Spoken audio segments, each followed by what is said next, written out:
Good morning and welcome to Breakfast with Charlie State and Naga Munchetti. Our headlines today. The pay of 4 million public sector workers, not including NHS employees, could be frozen as the government tries to bolster finances. It is a sign of the scale of the challenge facing the Chancellor. We'll get an update later on just how much the pandemic is costing as the government works out its finances for next year. The Prime Minister is expected to give his verdict on the Home Secretary after an inquiry into bullying claims is said to have found that she broke the ministerial code. More than 2 million people in Scotland prepare for the country's toughest level 4 restrictions. And there'll be a 2-week circuit breaker lockdown for Northern Ireland from next Friday. And it may be bright and frosty for some eastern areas this morning, but there's cloud and rain spreading to all. I'll have the details here on Breakfast.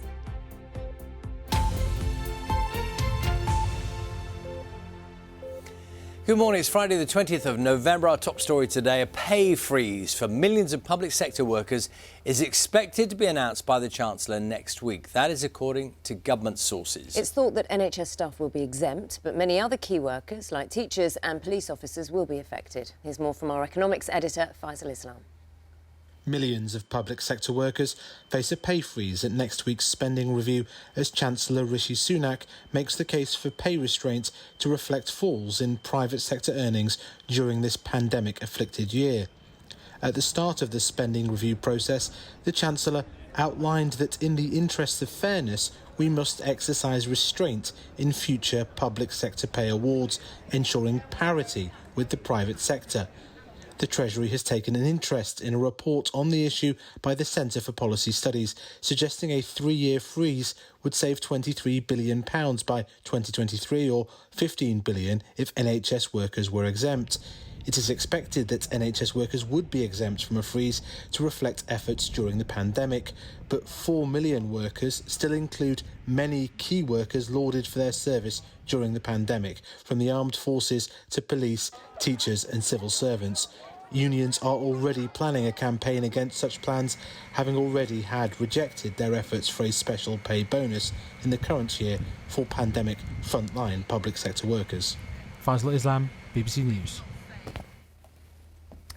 Now, we could find out today if any action will be taken against the Home Secretary, Priti Patel. It follows an inquiry into bullying allegations. The Prime Minister is expected to give his response to the report, which is said to have found that she broke ministerial rules. Our political correspondent Jessica Parker has this report. Are you a workplace bully, Home Secretary? The most powerful woman in the cabinet and the subject of an inquiry launched back in March after dramatic claims by the man who was her most senior official. I have received allegations that her conduct has included shouting and swearing, belittling people, making unreasonable and repeated demands, behaviour that created fear and needed some bravery to call out. He quit and is suing for constructive dismissal.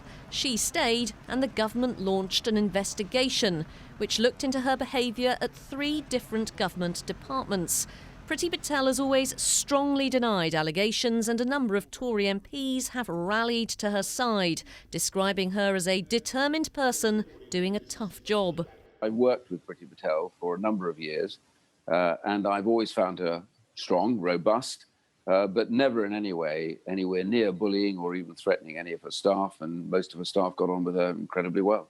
Sources familiar with the report's findings have told the BBC it concluded Priti Patel did breach the rules that govern ministers' behaviour. One source has said the investigation had found evidence of bullying, although it may not have been intentional. The report's also said to have raised issues about the way the Home Secretary was treated by some officials. A breach of the ministerial code would normally be expected to lead to a resignation. Boris Johnson has firmly backed her so far, and there's little sign that will change. The report has found that she breached the ministerial code. What is the message from the Prime Minister about ministers who do this? This is the only way civil servants can challenge ministerial behaviour. Labour has written to the Independent Committee on Standards in Public Life, calling for a fresh inquiry into how the investigation's been handled, and said that the full report should be published. Jessica Parker, BBC News. Millions of people in parts of Scotland will face the country's toughest coronavirus restrictions from today. The rules will come into force in 11 council areas across West and Central Scotland. Meanwhile, in Northern Ireland, a new 2-week lockdown period starting next week has been announced. So, what are the restrictions across the UK? Let's paint you a picture. From 6 p.m. tonight, more than 2 million people will be under Scottish Tier 4 restrictions. This means that household mixing is banned indoors and only essential shops are open. Northern Ireland was due to gradually ease restrictions from today, and some businesses will still be able to reopen, but it will now face a new 2-week lockdown period beginning next Friday, which will see all non-essential businesses closed. Schools, though, will remain open. There are varieties of how the restrictions look across the UK. England remaining under national lockdown restrictions. That, of course, until Wednesday, the 2nd of December. That means that non-essential businesses, including hospitality, are closed and household mixing is banned. And in Wales, the fire break restrictions came to an end on the 9th of November. Now groups of up to 4 people from different households can meet up in cafes, pubs and restaurants and outdoor public spaces. Let's get more details on the changes in Scotland coming in today from our correspondent James Shaw.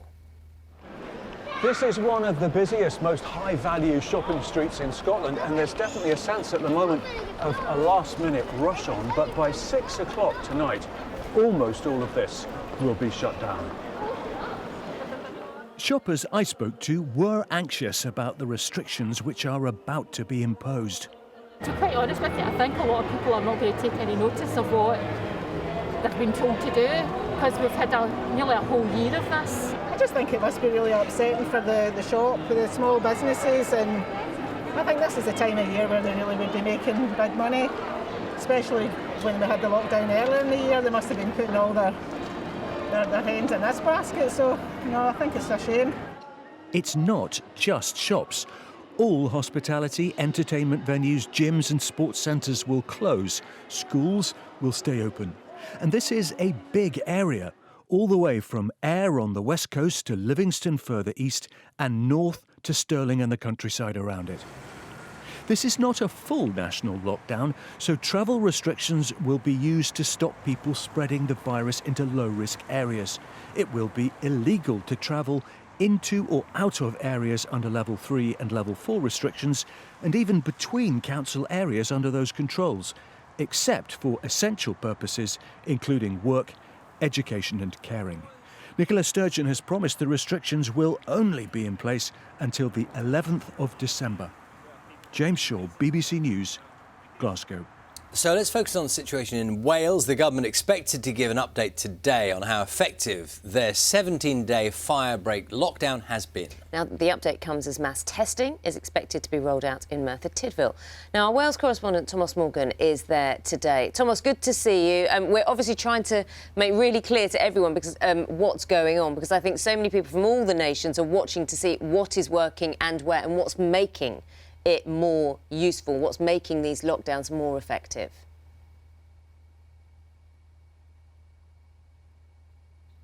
Oh dear.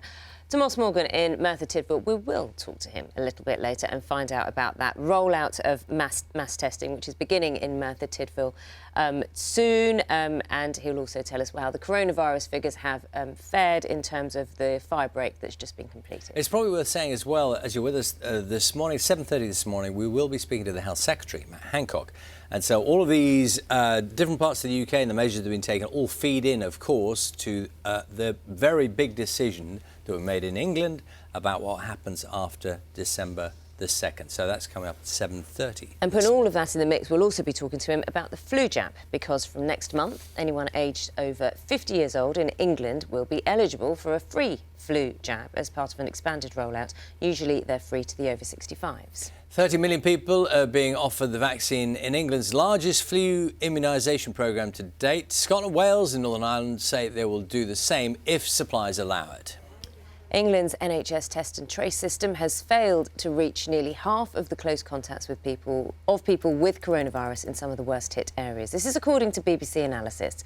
Figures cover the 6 months since the Prime Minister promised the system would be world-beating. The government said it was working hard to refine and improve the way test and trace works. One other story for you this evening. The Queen and the Duke of Edinburgh are celebrating their 73rd wedding anniversary today. So to mark the occasion, Buckingham Palace has released this photograph of them both. This is at Windsor Castle. They're looking at a homemade card from their great-grandchildren, Prince George, Princess Charlotte and Prince Louis. The Queen was a 21-year-old when they married, which was back in 1947. It is a really lovely picture, that, actually. Just fabulous. 73 years married. Quite remarkable.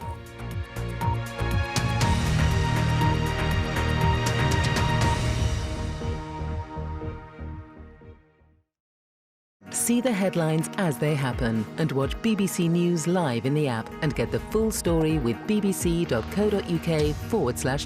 Follow the story for all the latest with BBC News.